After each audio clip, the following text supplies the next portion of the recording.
तेईबेन का प्रोग्राम है हमारे देश के जनता लोगन। और आज देखो फिर फ्राइडा होइगे बा सेईफंतिन यानिवारी खरतिन 2025 बरस है।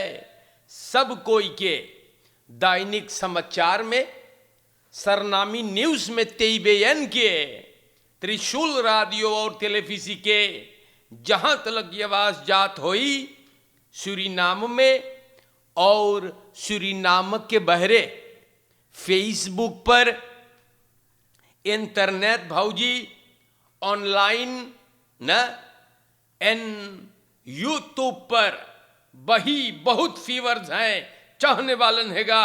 और आप लोगों के चेहरे की मुस्कुराहट सलामत रहे। गूगल प्ले स्टोर से हम बताइला गौर करियो तेईबेन के ऐप डाउनलोड कर ले, फिर आपके तार पे मजे मजे में प्रोग्राम होएगा। टेलीविजन कनाल 20 पर भी ऑनलाइन भी या गौर करियो। सबके सलामो अलैकुम, नमस्ते, राम राम, खुद नाफन खुद मेरा खैन। इंशाअल्लाह यही उम्मीद हैगा कि आप लोगन मोई से होइयो जा। फरियारी बाटो कोनो के जन्मदिन आज है, खुशी की बात भइल है, मुबारकबाद। यूवर्थ फन हर तखफेली सीते न। और अगर आप बीमार बाटो अपन घरे या सिकन हाउस में भी हम देखली बेचारन सुने प्रोग्राम न्यूज के सुने हैगा। दुआ प्रार्थना है कि आप तंदुरुस्त हो जाएं। एन कोनो गुजर गए तो कौंदोलेर दुख में शामिल बाटी तेईबेन और सूरीनाम में अगर आप अइले हैं तो आपको हम लोग स्वागत करीला। यस, अगर आप सफर करेंगे तो हम लोगन यही चाहता हूं कि आपके सफर में आसानी हो जाए। देश के जनता लोगन हम दैनिक समाचार सरनामी में न्यूज आप लोगों के नाम पर अब पुकारबे। और जैसे कि आप जानते हैं तो पहले पहले वेर बरेख यानी कि मौसम कैसन रही बताता हूं मैं।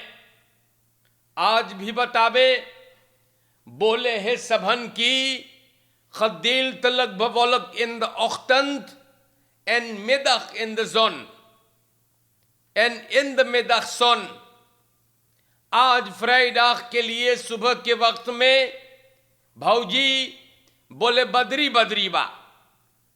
संझा के टेम्परेचर तनी चटक होई, सोनखवेर रही और हवा तनी कमजोर। ठीक है, तो आप लोगन इस चीजवन पर गौर करियो या इवेर बरेख। और आपको बता दे मैं सबन बदुलेक में तैयार लौखी सदिन्स अब में तकरे सबन। और प्रोग्राम में वेर बरेखता जाएगा। सूरीनाम के दोस्तों हम आगे बढ़ीला और यहां पर हम आप लोगन के बताइल आज के दौर में अब चुनावट धीरे धीरे करीब आता है। नफर की सेंगत नादर हमारे भाइयों और सब पॉलिटिका और खनिसासिस हाउस घर घर चलते हैं। फेहा पेई चलल है। परचया लुहूर को मैंने देखा, एंदे पेई और आबोप सब चलते हैं। और हम आप लोगन के समझाइला अपने तरीका से। या तो आप लोगन देखले हैगा, जी हां, आप लोगन देखले है कि कैसे कमाइस बा।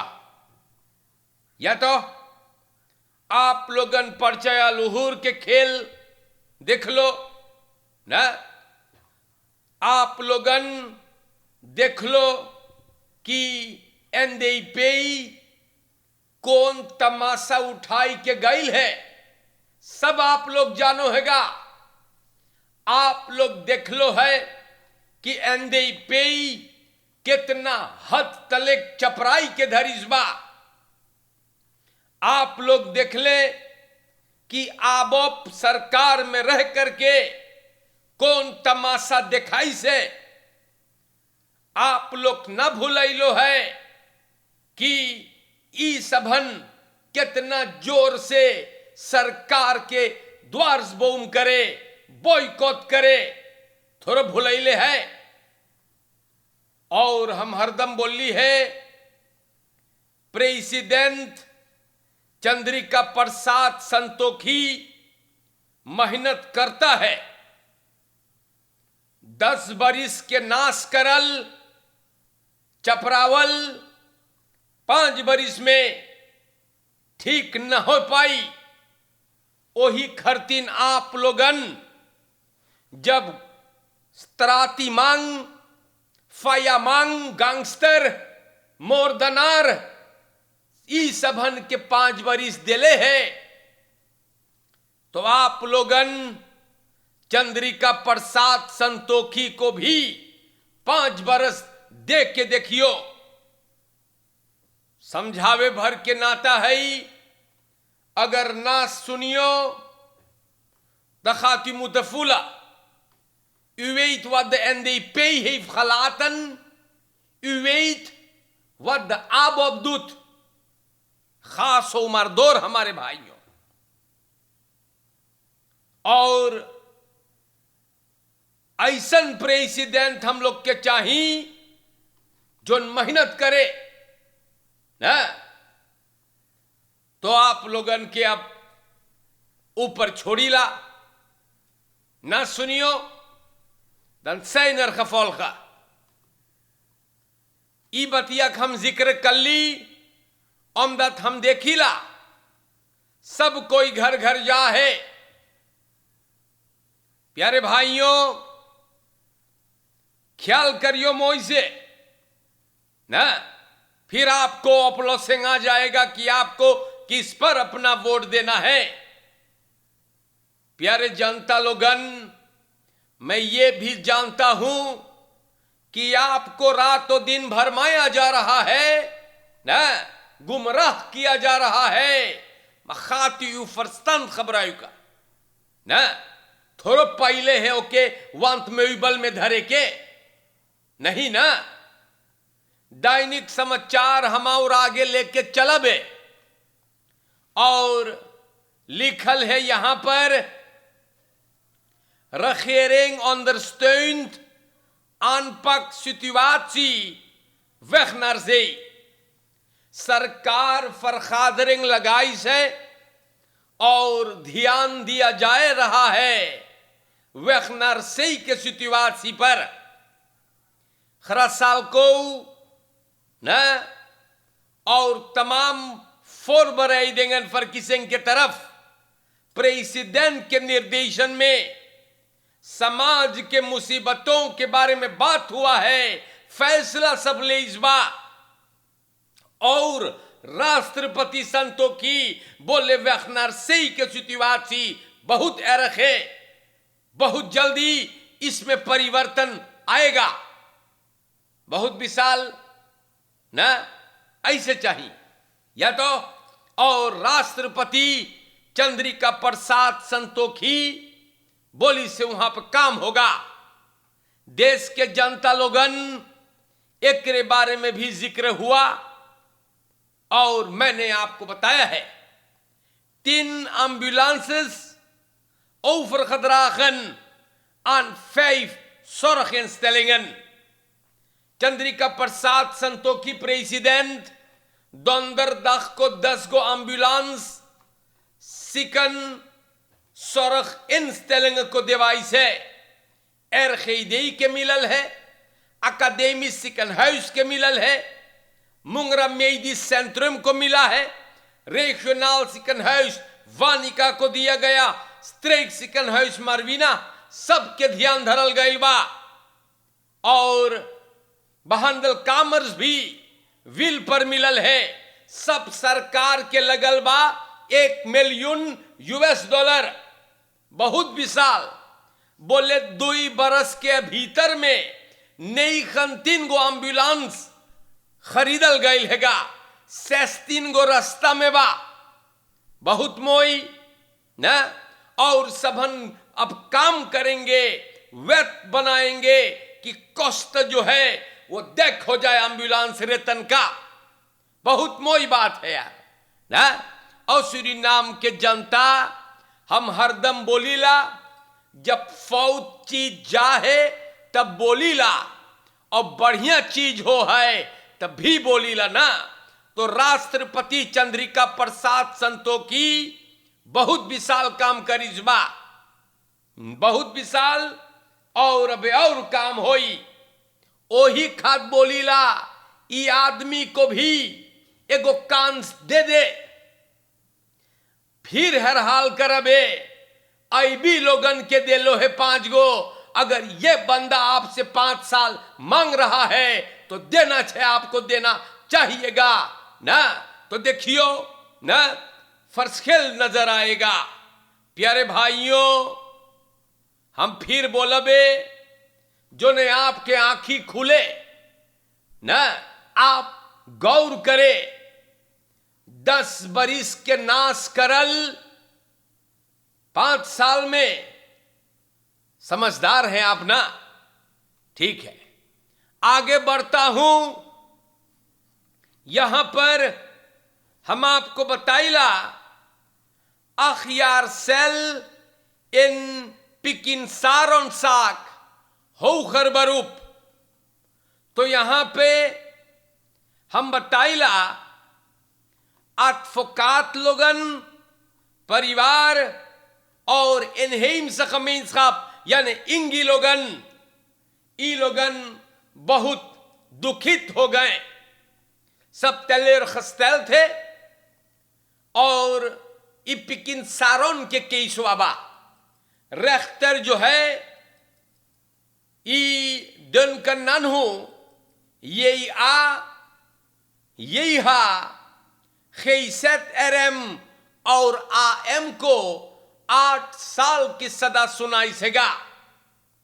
मिचेल बेई जिनको रिहाई कर दिया गया था वो फ्रेई है, और अब सब फैसला ले इस बा कि होकर बरूप तेकन होइगा। ओपमबार मिनिस्टेरी 15 साल मांगे रहा, और अब इरेख्तर 8 साल करी से। परिवार लोगन बोले हैगा कि कोई बवैस न ले फर भइल बा, और बोले हम लोग रातों दिन अपन जमीन के लिए, खुरंद रख्तन के लिए लड़े हैं। हम लोगों के जमीन को लूटा जा रहा है, और अगर हम लोग आवाज उठाएं तो लोगों को गोली से उड़ा दिया गया है। हम लोगन बोले अब जंग शुरू हुई। तो ये मामला हैगा जनता, हम आप लोगन के नाम पर ही बात रख देली है, और इनहेम सखमीन साहब इंगी भाई लोगन, ई लोगन नाराज हैगा। देश के जनता दैनिक समाचार है, बतावल जा है आप लोगों को कि का हो है। और यहां पे देखो लिखल है भौजी, ए खनार van splinter nieuwe fort bald nadat hij is aangereden door। तो सूरीनाम के जनता पारामारीबो के सेंट्रम में कल रात को एगो आनरेडिंग हुई गे औदी से, और स्प्लेंटर न्यू फोर्थ एफरस टिटानियम से बस्तुरदर औदी के 3 ऊपर हलफेन पचलहरा सोमंदैक स्त्रात से चला के क्लेन वाटर स्त्रात जा है, और क्रॉसिंग पर उफोरंग फोर्थ के न फलीन करेगा। बहुत धक्का हुआ और खाद हो गए। फोर्थ के बस्तुरदर बहुत परेशानी में था। बोले $70,000 US डॉलर के गाड़ी किन ली है 4 रोज पहले, और देखो का हो गया है। तो सूरीनाम के जनता देखो मुसीबत हो गया ना। तो ऐसे हैगा वही करती ना आप लोगन को समझावल जात बा कि ख्याल करे, मार कोई ना ख्याल करे है और देश के जनता बवाल हो जाता है। दारम सहे की ना कि ख्याल करे मदद सिवनी खबेरा। तो फिर देखो स्वारस खाद बे आनरेडिंग मार्टिन लूथर किंग वेख एगो टोयोटा फिट्स और निसान एक्सट्रेल बीफे के रात के टकराए हुए हैं। दोनों गाड़ी एकदम देखे लायक के ना हैगा, और एक आदमी को देही भर में पीरा, सर पे भी एक के सब ले गएगा। देश इहोर तक हमारे जनता फरकेर में गौर होता नहीं है यार। वो ब्लाई फनत महर हालन मार द्रिंग यमर निदोर। और प्यारे जनता लोगन हमारदम बोली हैगा स्तूर दुनरई फरकेर में चाहे कहीं पर भी आपको मोर्चुआरियम या सिकन हाउस के खटिया तक ले जाएगा दबे तोक। और देखो फिर फरकेर के प्रॉब्लम ओंखलुक्त हाईवे मौत रेडर जनता स्वार gewoond naar botsing met auto. En daar gaan we weer. Het is een mentaliteitsprobleem हमारे भाइयों। जब तक आप ये लत न छोड़ेंगे ये सब चीज होता रहेगा। और 67 jaar के मौत रेडर ये बुढ़ापा पे देखो कौन बवाल में पड़ गए बाबू ना। यान रेडिंग भैल मार्टिन लूथर किंग वे हाईवे तितली फौत वेख के आसपास में जनता बहुत चोटान है। ये आदमी सर फट गया है, देखो प्रॉब्लम खली। और हमारदम बोलीला वो ब्लाई फन थेरहालन मार का हम बताई ये खाली प्रॉब्लम खाली आन रेडिंग लव लव फासी politie pakt koplampendief op na virale videobeelden। सिपाही 33 jaar के एगो आदमी पकड़ी भाई। जी हाँ, ई जाने का करत रहा ओ तो खे कोपलम चोरी करत रहा। सिपाही उठाया है ऐत फ्लुख ले गया बा वीडियो खलिए कर ना सोशल मीडिया पर देखा है कैसे ही चोरी करत है। जनता आप लोगन अगर भी ये आदमी के शिकार भइलो है, बहुत आनखेफ्त आयल है के नाम पर सिपाही तलाश करी सेगा तो ये पकड़ा गया है। देश के जनता बहुत अच्छा काम कर लो आप लोगन। हाँ, बोले कि फेसबुक पे खाली वीडियो जात रहा ई चोर के और सिपाही ये के उठा लिया है। अगर आप भी इस कमीने के शिकार हुए हैं तब मुतीदन द पुलिसी ना, जी हाँ, सिपाही को आप दरियात करें। मोह से रहियो हमारे देश के जनता लोगन। और हम आपके बताइला कि बहुत बचा करके ख्याल करना है आपको। फरकेर में या तो और तनी verantwoordelijk हो जाइए। Gaat u zich een beetje volwassen opstellen. En niet alleen in het verkeer, maar overal.